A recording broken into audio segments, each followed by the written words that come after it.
Greetings fellow Mist Wanderers, my name is Steve Morgan and this is DM of the Mists, covering all things Curse of Strahd and Ravenloft. This is probably more of a Ravenloft video because I'm talking today about mists, mist travel across domains between domains. If you're running a domain hopping campaign like I am as a sequel to Curse of Strahd or just on its own, then this might be worthwhile to check out. I'd say there's kind of three parts to this video, so I'm going to cover how mist travel is done in 5th edition, how it was done in previous editions, and my sort of hybrid approach where I kind of mostly follow the 5th edition version because I am running a 5th edition game and borrow mostly from Van Richten's guide, but also has an element of the older edition and I've kind of merged the two. You have to let me know what you think. I'll also cover things like how they first arrive into the Domains of Dread, how they could possibly leave the Domains of Dread altogether, as in go to a completely different plane instead of just going to a different domain, and things like how Dark Lords open and close their misty borders.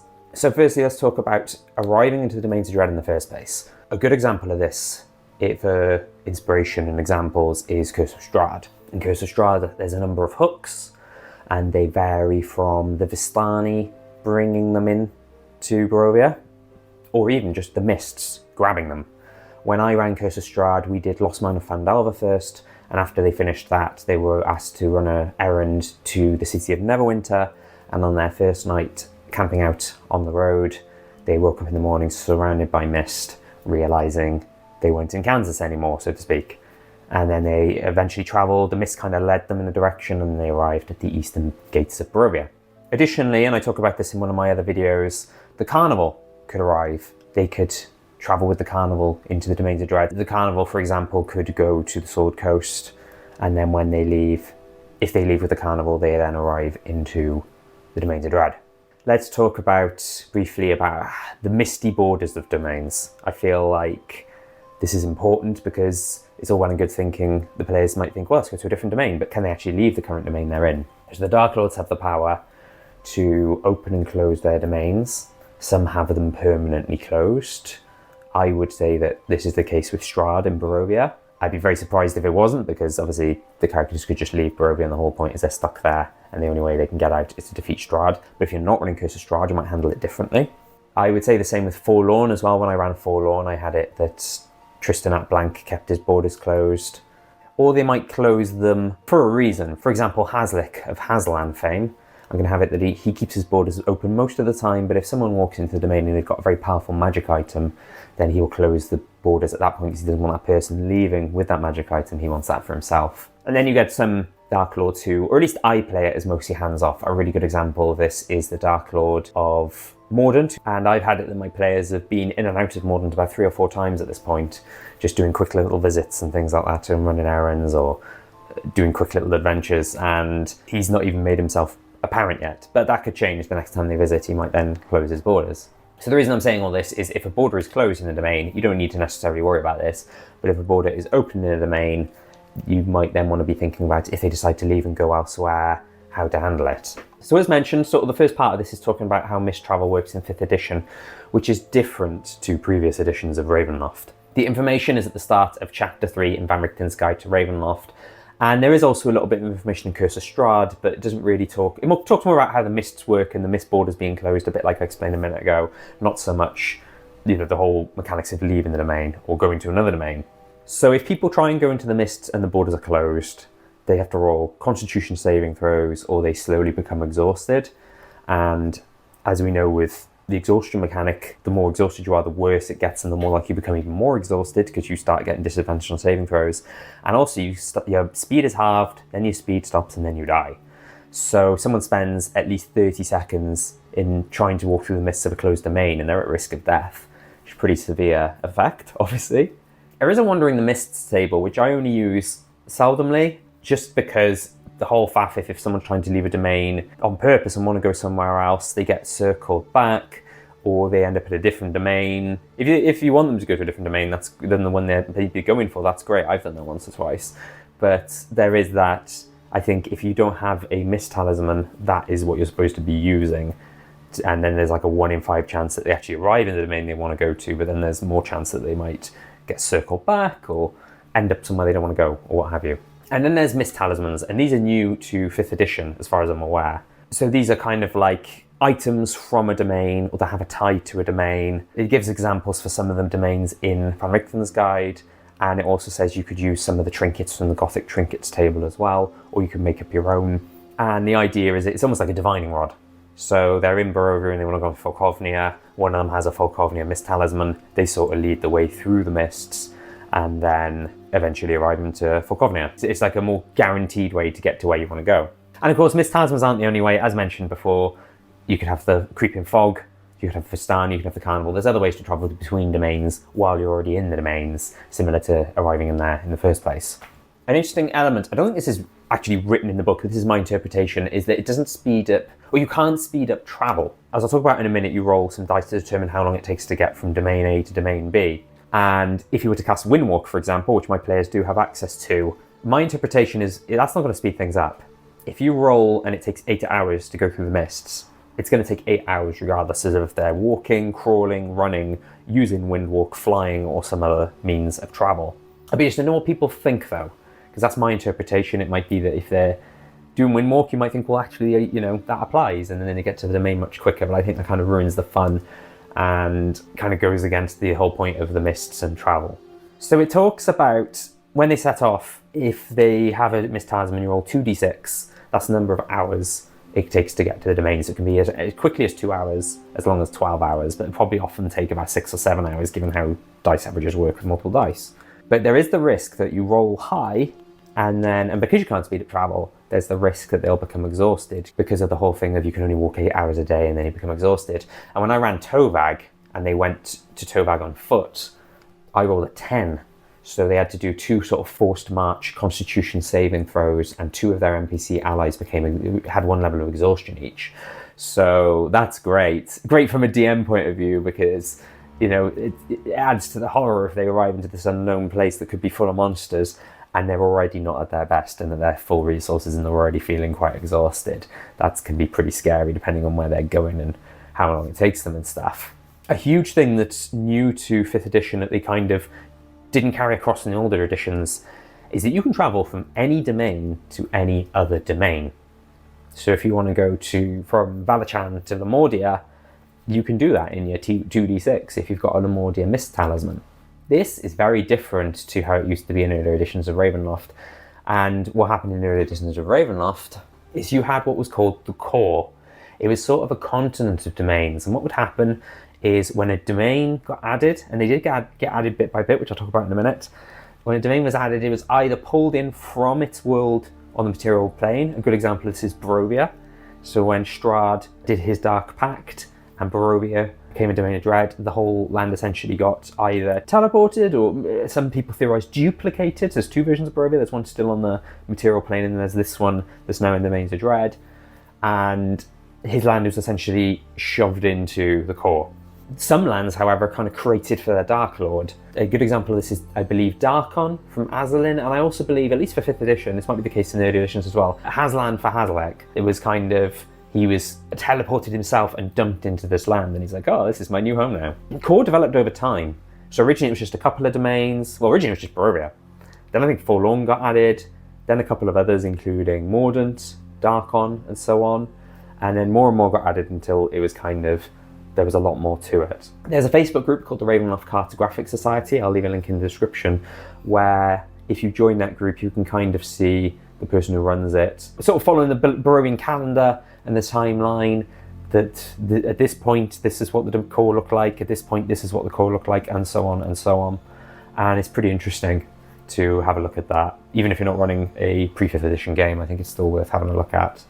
And if you want to get an idea of this by reading one of the old Ravenloft novels, I recommend Strahd, The War Against Azalin. That's the second Strahd novel, where Strahd and Azalin, mini spoiler alerts, Azalin arrives into Barovia, they become frenemies, and over time they discover, oh, there's actually a land, this land is new, and it's forlorn. And then another one pops up, and this is Mordant, and this is Lamordia, and then by the end of the novel, Azalin is in Darkon. And it's kind of cool reading Strahd, sort of discovering them as he goes along, and him and Azalin trying to figure out what the heck is going on and what is the nature of the mists, what is the nature of what's outside Barovia, and what are all these new places that keep popping up. But where this differs from 5th edition is to get from one place to another, you may have to pass through one or multiple domains. For example, if you want to go from Valachan to Lemordia, to reuse that example, there may be a few domains on the way, because my understanding of the core is Valachan's pretty south and Lemordia's pretty north. So it's not like you can just leapfrog from one to the other, whereas you could in 5th edition. And I guess old Ravenloft fans are probably going to say, well, you know, I grew up with the core, and the core is my vision of Ravenloft, and that's fine. And I hate saying all those pros and cons. I can kind of see with 5th edition the benefit of you can go from anywhere to anywhere. For example, if you want to run Valachan and then Lemordia, then you know that you can do that. They can go from Valachan to Lemordia, and that's great. If you did want to insert something in the middle, you could do, if say the mists waylay them somewhere else. If you did that in old Ravenloft Core, then they might end up in a different domain and then get stuck there, and you might think, well, I didn't really want to run that domain, or, you know, I wasn't, you know, it's fine if they just kind of pass through it briefly, but then what if things change and they're there for longer? I can kind of understand that side of it. And then obviously the journey is slowed down as well because of all the stuff in between. But I suppose the pros are, obviously, you can discover other domains en route. And I like the politics of it as well, and the wars. So, for example, Barovia versus Darkon, I believe the pre-5th edition version of Volkovnia with Vlad, he was obsessed with trying to take over other domains and things like that. And it's quite cool seeing all these Dark Lords fighting amongst each other and fighting against each other and stuff, which you kind of lose that element in 5th edition. I'm still going to have it that Azalin is going to try and start wars and take over other domains of dread, but it's not quite the same when they're not. You can literally see the borders. And I remember in one of the Ravenloft novels, you had Strahd and the Dark Lord literally talking to each other across their domains, but they couldn't cross to talk to each other, you know, fight each other or whatever, because they were stuck in their own domains. And that was pretty cool. Part 3, I'm going to talk about my hybrid approach, which is mostly using 5th edition, but I do kind of use a part of the pre-5th edition version. So I discovered on the Ravenloft subreddit a 5th edition core map somebody made. I wasn't going to run it as a core, I was going to run it strictly the 5th edition version, but then I wanted to run the Sea of Sorrows, and the Sea of Sorrows doesn't have a map in Van Richten's guide, but the core map includes the islands. And so I kind of, when they went to Mordant and met where they made Foxgrove twins in Van Richten's shop, they said, Uncle Rudolph was working on this map of what he thinks is the domains. They are all separate, but they are kind of in some sort of pattern. And then that was great for them when they left Mordant. I was able to sort of use that map for the Sea of Sorrows. And I talked about this in the Sea of Sorrows video I did, but if they carried on going west, they appeared east, a bit like in RPG video games when you get a ship or a plane or whatever. You can keep going west and then get to the other islands kind of east on the core map. So I still use the 5th edition rules of the Mist Talismans, and you can travel from Valachan to Lemordia, for example, again, in just one big hop. You don't have to go to different places on the way, but I homebrewed a thing where if you travel from one domain to another and they are bordered according to Van Richten's map, travel time is halved. So it's 2d6 divided by 2. I do that instead of rolling 1d6, just so you've still got kind of the average of the 6, 7, because you roll the 2d6.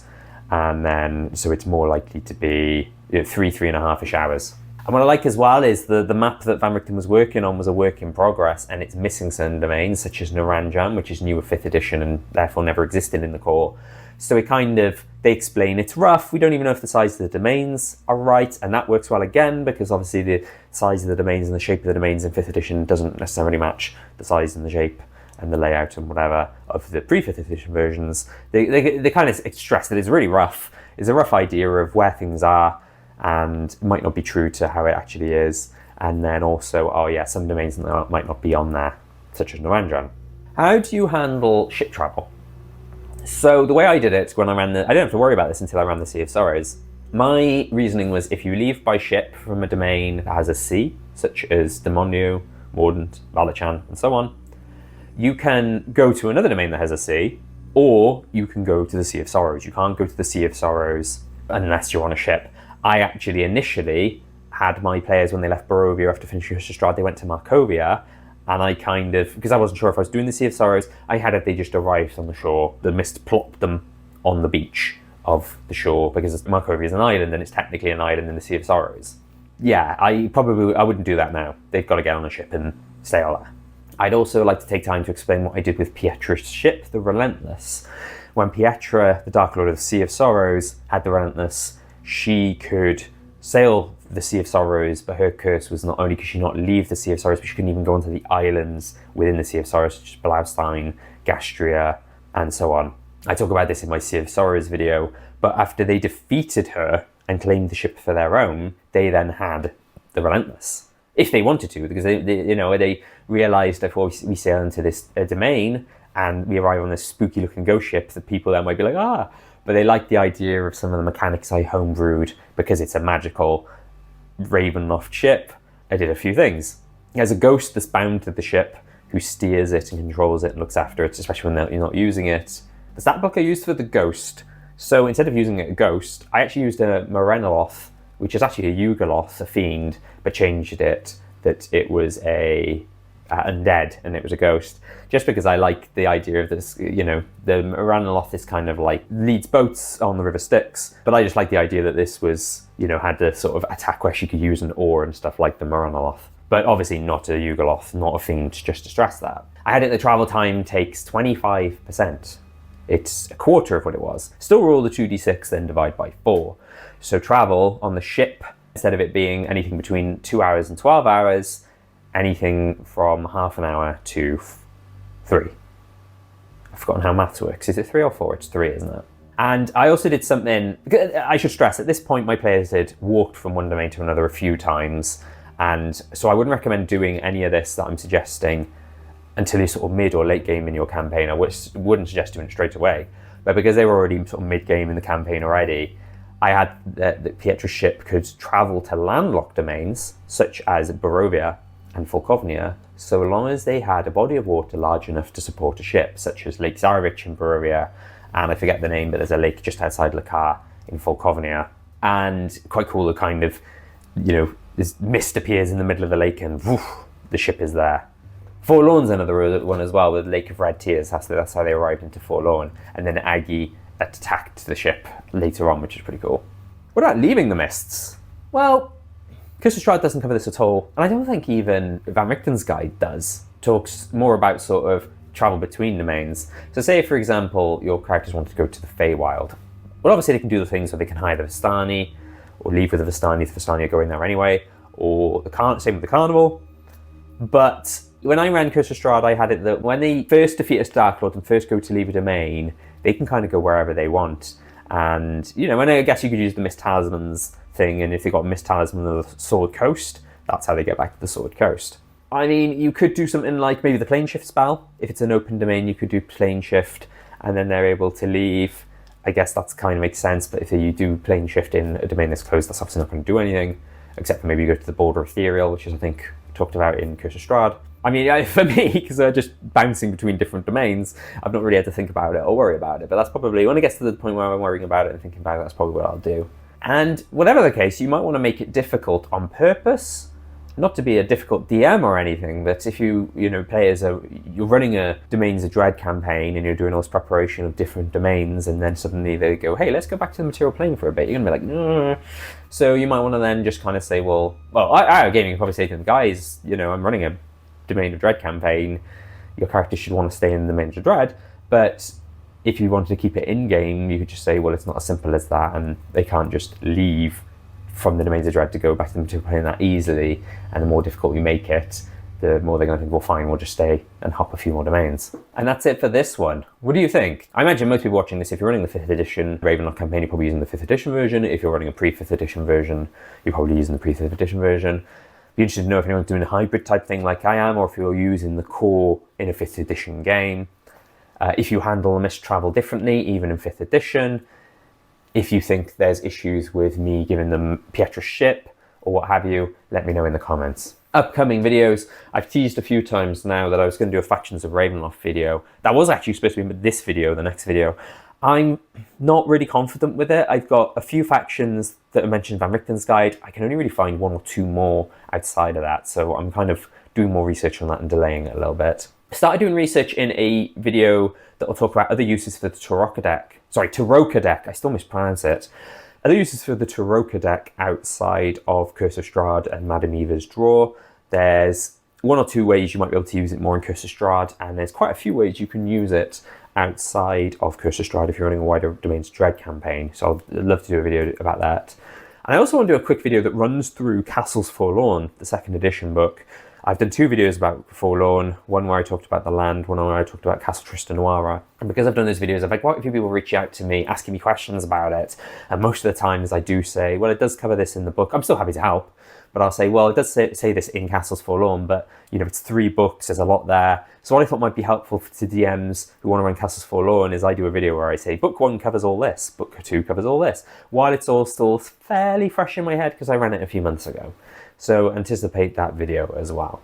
Thank you, Mist Wanderers.